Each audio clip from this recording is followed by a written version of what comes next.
No, but I have a couple favorite scenes. I have the closing stuff with Anderson, and the closing stuff with Thane and Garrus. That Garrus scene hit me like oh my god. I was recording it, and I don't get to see the scripts ahead of time.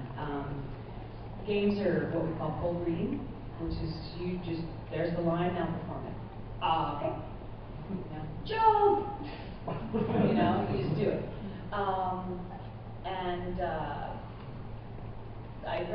I'm going through and I'll scan it, just so I know the words, and I comprehend the human situation, who I am in it, what my role, blah, blah, blah.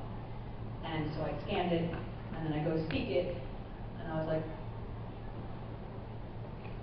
Shepard doesn't cry, Shepard doesn't cry, Shepard doesn't cry. I was so full of, grief and all that stuff, and determination, everything's in there. I just feel so many feels. I can't speak, there's so many feels. And I worked on Skype with Caroline Livingstone up in Edmonton, and she was on the headphones. I said, hold on. And it took a second, and I sucked it back, and then I said what I had to say. I said the line. And usually Caroline comes back, and she goes, okay, I'll take the blah, blah, And there was a dead silence. I was like, did we lose the connection? Caroline? And I heard, yeah, what?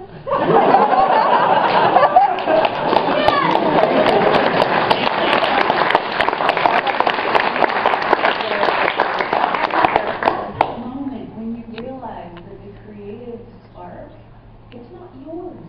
It doesn't belong to you. You get screwed up when you think you did that. When you didn't. You did the work, and that you should be proud of. You showed up and you were brave enough to jump. But that doesn't belong to you. It belongs to the universe and to all of us. And you be proud of yourself because you showed up in that moment and you did your job. But you don't own that. That belongs to all of us. So, yes, this side needs a little more love. Anyone? Bueller? Anyone? Yes. And who would you hang out with in the Mass Effect universe? Which species would you hang out with? Oh, I don't want to pick a species. Aww.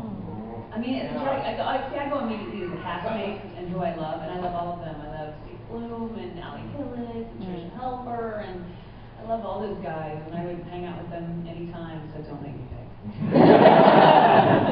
I don't think Rex or Grunt would like it. No, I love the Steve. Steve is Grunt. Yeah. So yeah. Do you have a favorite genre to work in, or do you love them all equally? I love them all. Like, I love the super nutball stuff, like, Powerpuff Girls and Boogie and Mandy and all that crazy. I do have a soft spot for my sci-fi. That's my thing. Like, I'm so, to this day, mourning that nothing has come along anywhere near as good as Battlestar Galactica. Hey, Mass Effect was close. Right? On television, I should say. Mass Effect was, to me, like, I was rewatching Battlestar while we were recording Mass Effect 3, so I actually got to meet Edward James Olmos a few weeks ago, and I was, just having one of those, oh my god, I'm feeling all fangirl here. And how do I go up to this man? How do I speak to him, and not make him feel that thing, feel like I'm not. So I was able to say, your work has informed my work and inspired it and made it better, so thank you. And it's true, because all during ME3 I was watching that. I want to be that connected and that true to what's on the page. Yes. If when you're in the studio and you're given those cold readings, do you ever have to gesticulate or move what kind of in intense moments of the series, say in your favorite moment, or in your most violent moments? Battle stuff, death stuff, I always move, but I've trained myself to move, and everything moves, but this stays inside that 3-inch box. If I'm talking to you and then I go over here, I just totally screwed up the tape. If I'm talking to you and I go, so anyway, I can't use it. You train yourself, you stay here. And I've done scenes with actors in animation who were right here, and I'm in an intimate scene looking at them,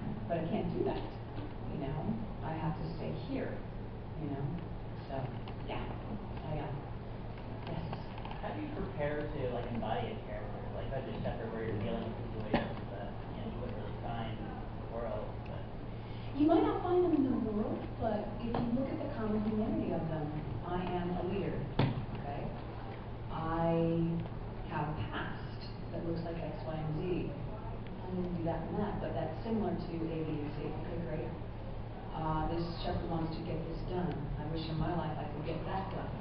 You know, you just line it all up, and you find your common humanity. Because the truth is, you know, we're all the same. We're all one. We are all, molecularly, we are all one in terms of quantum physics. Well, I don't have a question, I just want some attention. I'll continue, ladies and gentlemen. So, I just want to say, for all the Mass Effect 3 endings, I cried like a little baby when I saw them. Which of them was the most fun to record? Garrett.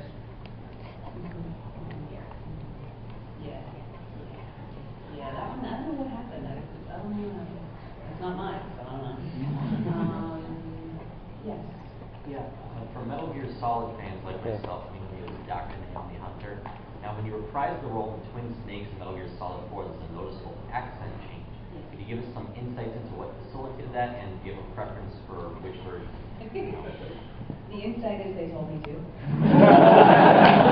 The preference is, I like them both. I like the accent was fun early on, but the acting style evolved by 4, and I love that. I love being able to just drop and let it be exactly what it is in that moment. You know, I don't like planning stuff. I find it's not like, even in conversations, I don't like to plan. It's just not.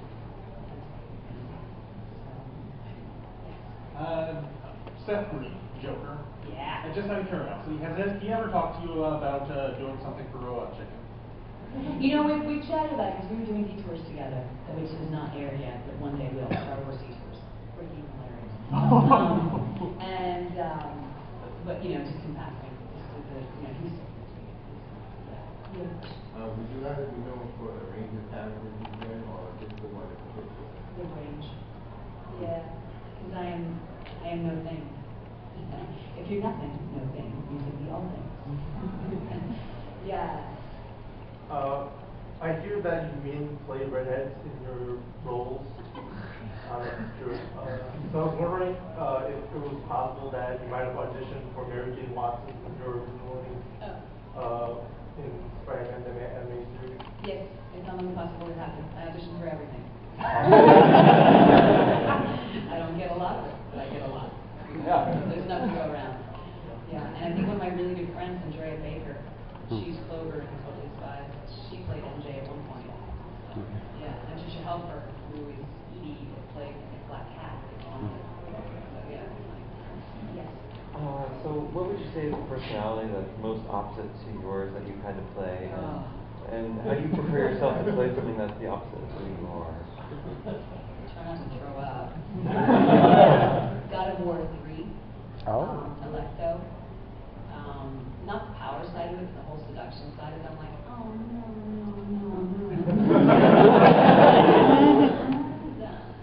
My lane. If I cosplayed, I wouldn't cosplay as a hot girl. I would cosplay as some sort of fighter of some sort, you know, or some creature from another tribe. That is just not my lane. That whole thing. So I don't know. And in fact, I had to audition for a movie. I was auditioning for a film, and it was someone who trades on that. And I was like, oh, yeah. I actually called the casting director. I was like, do you need any more people for this? And she's like, yeah, I do. I'm really short. We were on a time thing. And I was like, I'm going to call a couple friends. I called Courtney Taylor. She plays Jack in Mass Effect. She's super hot. And I was like, hey, Courtney, can you go to this audition with me? She's like, yeah. I'm like calling other people to come audition for this part. So I'm not going to do it. You know, so I believe in community, not cooperation. Like, community and connection are the future. And I mean community, not competition. I mean, community and cooperation are the future. Competition is very much past that. It is not the deal anymore. Did you end up getting a part? No, thank God. Actually, she was really like, they spent a lot of time with me in there. We did so much. And I think they went to blonde. I was like, woo, dodge that bullet. Wait, are you a natural redhead or no? No, Oh. no, this is me. So the fact that you mostly play redheads is a coincidence. It's just because I'm an intense human. Yes, Jesse, and yes. I have one more question. What was it like working with David Hayter and Paul Eden? What was that dynamic like? It was fun. We have a great time. Dave and I have been friends since 95. We've known each other forever. We met on a Spider-Man session. He was Captain America and I was Black Cat. What is he doing these days? I haven't heard much of He's him. writing his butt off. Writing? Writing. He just directed a movie called Wolves, which I believe is coming out for American distribution next month. It stars Lucas Till and Jason Momoa, and it's wonderful. Did he direct? He directed it. Directed it. I have a bit. I had a cameo in it, and it's really he did a great job. This is like comic book screenplays, right? Like Yeah. X-Men and Yeah, he did write an X-Men screenplay. It's X-Men. written over $1 million in screenplays. Incredible, right? Yeah, and a sharp human being. I am literally sick with jealousy. Listen, jealousy is an indicator. It's fuel. Take that jealousy and turn it around to determination. I'll probably only get 35 miles per gallon out of it, but... You will get what you decide to get. That could be a phrase. No, since you guys were talking about Metal Gear Solid and David Hayter, I remember I read an interview probably around the time the first Metal Gear Solid game came out where David actually said, and I'm not even joking about this, that you were his mentor. Was there some reason he would have said that?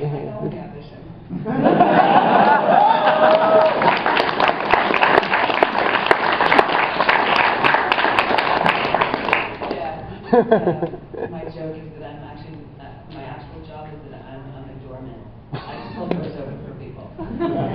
No, and he was wonderful. He was perfect for it, and I knew it. And the director, Chris Zimmerman, who, frankly, these are the unsung heroes, the directors, I think. We just got to sign, by the way, we have time for one more question.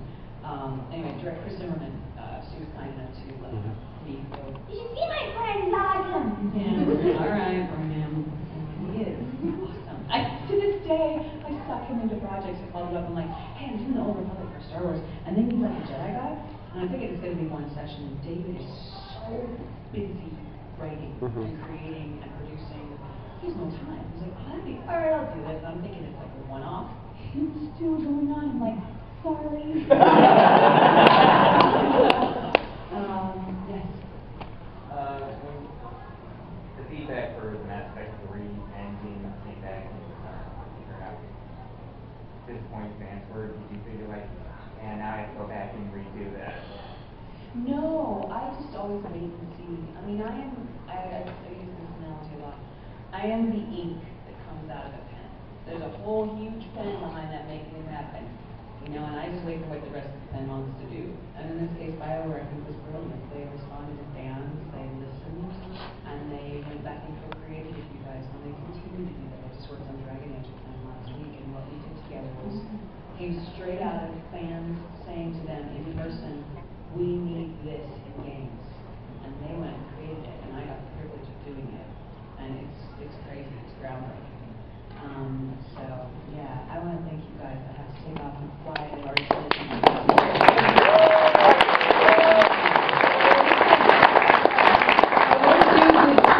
because I appreciate so much that you like my work, and I want to tell every one of you, and yourself, look around you, you are the future. So go make a good one. All right.